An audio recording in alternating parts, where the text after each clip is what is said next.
Hello again. Glad to have you with us on Deadline Now. I'm Jack Lessenberry. In recent decades, there's been growing recognition that arts are an important part of life. Since 1990, Ohio has recognized that with its 1% for art requirement for public buildings.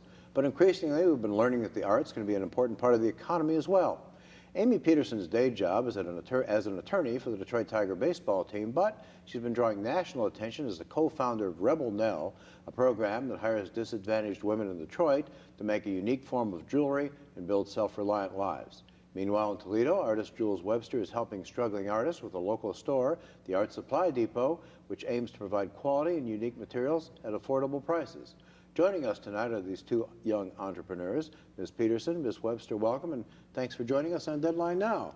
Thanks for having us. Well, it's a thrill to have you here. So you're the guest at Toledo here, Amy. Well, so to start with you, when I first heard Rebel Nell, I thought it might be an association of old Confederate flag sympathizers, but it's not. Where'd the name come from? It's a great question. So we really wanted to pay tribute to a trailblazing woman who had come before us, whose ideas we really wanted to emulate and showcase that through the business. Both my business partner and I really love Eleanor Roosevelt. Who may be on the $10 bill. Who may be, yes, which you know maybe where our vote is. Right. And her nickname that her father gave her was Little Nell.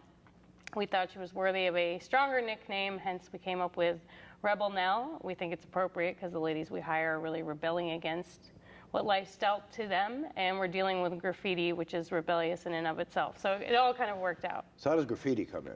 So what we do is we find, in Detroit, I will say that graffiti is an abundant local resource, and we find it once it falls off the walls in the city, it will actually crumble off due to the layers of the paint or Mother Nature. So it'll just be these scraps on the ground. We're talking about abandoned buildings, by and large. It can be abandoned buildings, it can be underpasses. Right. We have people that find it and bring it to us. And so we repurpose these items. We pick them up off the ground, bring it to a shop, take it through a process to reveal all the layers. Imagine like basically uncovering layers of paper. Essentially, it's just layers of paint.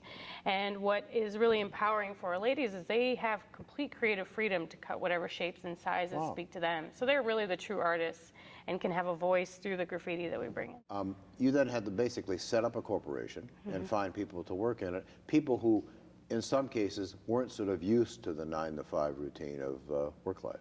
Yeah, and what had happened is where I live in Detroit for many years was right next door to the shelter.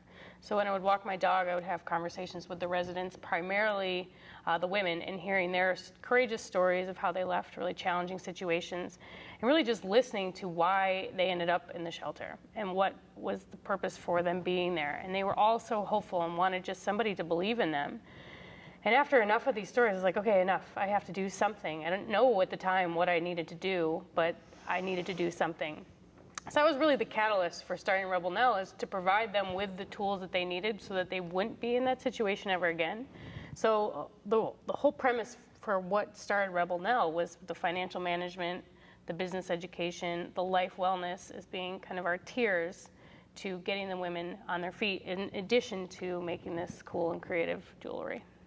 So how do you have a training program? We have a training program. When we first go to hire, the first thing we do is we reach out to the caseworkers at the shelter.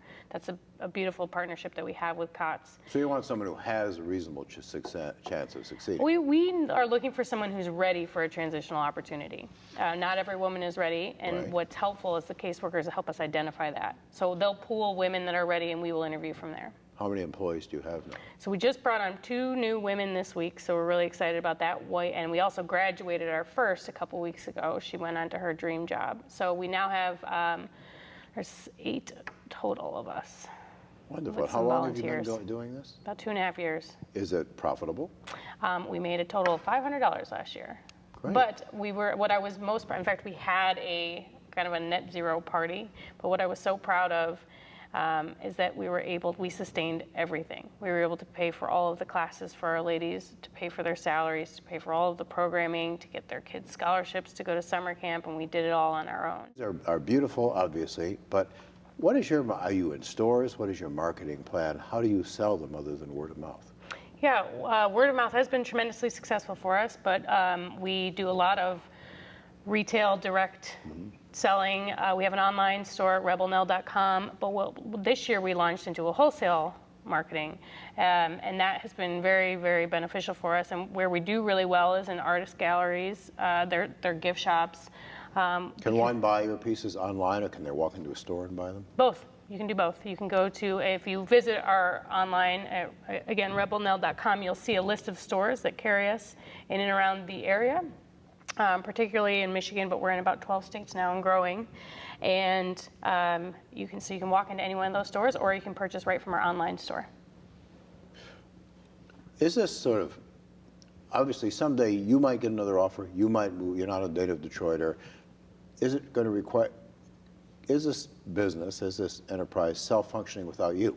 It's a good question. I think we're in a position where the women that we have, we've built such a tight family unit, and I don't think that I am completely to take credit for the success. It's the whole. It's how every woman has contributed individually. Does your partner run it more on a day-to-day basis? Or? We have a coordinator now who really helps on the day-to-day basis. My business partner and I kind of complement each other. I'm more on the HR, legal, business side. Right. She's more on creative development, website design. So we complement each other in that regard. But our coordinators really, we're really grooming her to kind of, she's helped grow the business significantly. But my guess is that you had to put startup money into this yourself. We did. Both of us did, yep. And we won Detroit Soup, which is another fantastic organization in Detroit that helps startup businesses, particularly those that are socially minded, and we won $1,500. That was our first validation. Did you go on Kickstarter? We did. We did an Indiegogo campaign, raised $25,000 that way. Wow. And then everything else has been through our product sales. Excellent. I say that's almost how you learn more than actually going to school. It's just, I mean, I'm delving right in. There's no book that can teach you this stuff. You have to experience it. And I mean, I myself am still going through every trial, error, up, down. We kind of talked about that earlier. It's just. You're a very risky person for me to ask this question. Yeah. But at what point do you know if you need a lawyer? Oh, that's a good question. I suggest getting them early. For me, one of the things, and in addition to that, I would get an accountant early. Those are two things that people tend to put towards the back end of their business plan development. But those decisions can really help you early on to understand what type of corporation you need to be. There are tax repercussions with all of them, and that's where an accountant and an attorney can advise you really early on, so you're not making that mistake. For example, having an Indiegogo campaign and realizing the tax repercussions that come with that. You know, an accountant advising you on that in the forefront would have been much, it's very, very helpful advice. So I would recommend, there's a lot of free services out there too. So don't be intimidated, but they do exist. So I would say seek out an accountant and a lawyer early. I think a lot of artists are afraid of the expense, but if you wait too long, the expenses or the fines, the penalties are a lot more expensive than if you would have hired good help. Fairly scary. Mm-hmm. I'm curious how you came up with this was your idea of making jewelry out of graffiti. Yeah, it was, and it's a crazy idea. And part of it I can only really attribute to almost divine intervention. At the time I had the idea to start the business to empower the women. I had a background in jewelry making, helped pay for some of my law school education, as did my business partner, so it was almost just a common denominator, like, okay, good, we at least have that in common, let's go from there. And I went running one day on a path in Detroit that I run often, and it's called the DeQuinder Cut, and it's filled with graffiti, and I'd seen it many times, but I'd never noticed the pieces that had chunked off. And so it was then I took it home. I thought, it looked kind of neat just as is on its surface, but I noticed it was made up of all these really cool layers. And I thought, well, there's a story to be told with these layers, and I thought that this was very... So these small pieces of concrete, they look very highly polished. Actually, it's not concrete. So it's actually the layers of paint. I know this is hard to get a close-up, but if you look at the side, you can see all the different layers of paint that make up that particular piece. And then we put it on silver to kind of give it some substance and make sure that it doesn't fall flat. And then we put a protective resin on top. That's what gives it that glow, that polish that you're looking at. So this is the actual paint as you came off the building. Exactly. The present mayor of Detroit is very down on graffiti and they're arresting people. Are you going to run out? No, we won't run out anytime soon. Have you thought of branching out beyond this particular product line? Yeah, we, in fact, our product line's constantly evolving, and we're introducing new products. In fact, we're just introducing, coming soon, a more affordable line, because this is all currently silver. What do these tend to run? So our necklaces run between $85 and $165, depending on the size. And then we've got earrings, cufflinks, rings. We kind of listen to our consumers and see what is the most popular requested item. And a lot of our younger audience has been interested in purchasing, but that we're price point a little high, so we're introducing some brass products just to try and make sure we have something for everybody. Neat. But have you thought of going beyond jewelry? Yes, we have. That's still a lot we have lots of suggestions. Okay. Everyone always writes in with their suggestions, and we welcome them, always. Everything from doing tables to coasters, I mean, you name it. And kind of what we talked about earlier is those are always great, and you should always entertain them, but sometimes just stick to what you know you can do. Detroit is sort of a fascinating place now. It's gone through this first ever bankruptcy of a large city. It's been discovered by the national media. Do you think this has helped sort of make a yeasty mix to foster the arts? I absolutely do. And I think it's similar to what you were describing. It's very much, what's attractive in Detroit right now is the affordable locations for a lot to come. Hamtramck too has become a sort of Hamtramck, actually, they've been for quite some time now. An enclave city within Detroit. And now Detroit is growing with artists coming from all over. A lot of people are moving from New York to... You can buy a major building in Detroit for the cost of a studio apartment in Manhattan. Absolutely. That's right.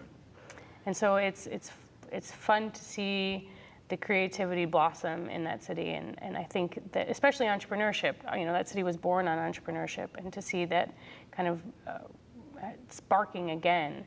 There's lots of grassroots companies that exist now, a lot of social entrepreneurs that are there, and so you feel it. You definitely feel the energy. Isn't there still, you think, a timidity? I mean, the average person, if you go home and tell your parents, I'm going to try to make a living as an artist, the parents tend to be worried. Do you think there's still too much timidity about people trying to do art, trying to become artists?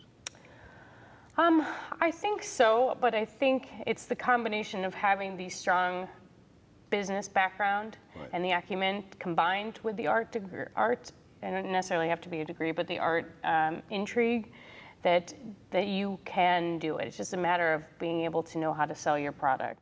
My goal is not to train and to make them all jewelry makers and for them to have that the rest of their lives. What we see is the empowerment that comes through being able to have a vision and have it come to life, having a skill set, having to just express yourself, and that what comes with that and the confidence building that comes with that, I think translates incredibly well to other areas. And when they're ready to leave Rebel Nell, I don't expect them to go on and it's about as inspiring a close as I can imagine.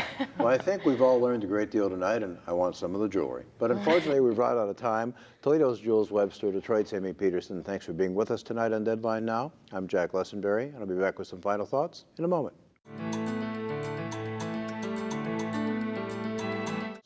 Meanwhile, you may not normally think of lawyers and MBAs as artistic types, but Amy Peterson is both things and has used her many levels of expertise to operate across the professions. With Rebel Nell, she's created an enterprise that simultaneously creates art and changes lives, giving people dignity and teaching them responsibility at the same time. Most people would never have dreamt of using art as a tool to give someone the means to lift themselves out of poverty and despair and make a living. Amy Peterson did. Bobby Kennedy used to say, "Some men see things that are and ask why. I see things that never were and ask why not." That's what artistic entrepreneurs like Jules and Amy are doing, which is a form of art in itself. Thanks for watching, and I hope to see you back with us next time. For Deadline Now, I'm Jack Lessenberry.